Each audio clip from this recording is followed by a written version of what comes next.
Hello, Steve Grody back with you to just a little add-on quick bit. I'm here with my partner Dan Southworth. We previously did talking about the stop hit. The stop hit is one of the three primary timings. So we can make it the stop hit again is that where he's hitting on my preparation, I'm advancing and he's hitting on my preparation. Okay, again, if I'm somebody that didn't know the distance at all, then it's not even my advance, it's just like as soon as he sees my right there. I mean, this is a combative situation. You're not waiting for a referee to say go.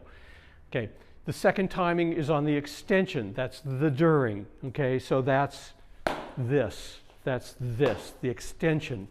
Okay, it's on toward the end of the development of my strike. Again, right now, the safest thing is to move to long range because if he screws up, if there's complications, he has the most escape route. And then we have after. The after strike is where he didn't see the opportunity to do before or a during strike, or he wasn't sure what was what, and he does the after strike. He does the after strike. Again, the ideal time to do the after strike is when I have crossed, I've closed my line, and I'm now at the most vulnerable. Here, it could be still to the head or in, but this can come back pretty quickly. So the after strike as it comes, so the before against my number one is here, and the after on my number one is there. It passes the center line. Again, and if I was not controlling my distance at all, then that means that his target is now a deeper target.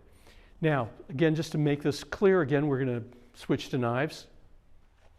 Back with the knives. And again, fighting measures are not equal necessarily, because if I am somebody that likes to hold this out, not realizing that this is a primary target, and Dan is holding it in, notice that he is at his proper fighting measure, which is the range in which I cannot reach him without taking a step. But notice that he does not have to take a step to reach me, even though I'm in my bad guy pose, you know, and trying to look vicious. So the fighting measure, if I step inside, if I violate my fighting measure, that's his opportunity to stop cut. Okay, it could be that I just simply advance. It could be that that I bring this up. And if I bring this back like this, then now this is not the closest target. This will be the closest target.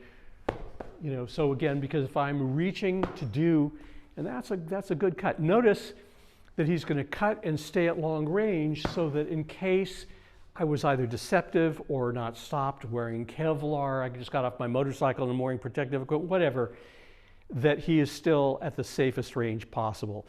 If he, to make it clear, when he does a slash and a check, this works so well with a cooperative partner, but he does a slash and a check, you know, it just could be such a problem. If it didn't stop me, he does a slash and a check, and here we are, you know, that if there's anything deceptive, it's a problem. So that's why media is have to, Largo is your go-to.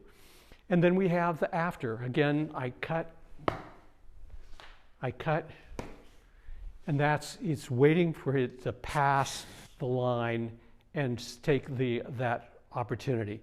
And so those are our three basic timings. The point is that I, as a feeder, it's not just you're doing stuff. As a feeder, I'm going to give my partner different stimulus to get those responses so it becomes really just natural. I don't want Dan to ever wait. I want him as soon, anytime, you know, we pick up a knife, if I step towards him, I want him, that's what I want him to do. I don't want him to think, well, what are we supposed to be doing?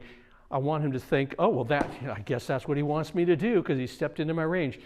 I want it to be that spontaneous, that natural and intuitive. And that's our training tip of the day. If you liked what you saw here today, then go to my Instagram site and you'll see my link tree to my YouTube, to my various channels, my Vimeo, so you can see all the rest of my instructional material.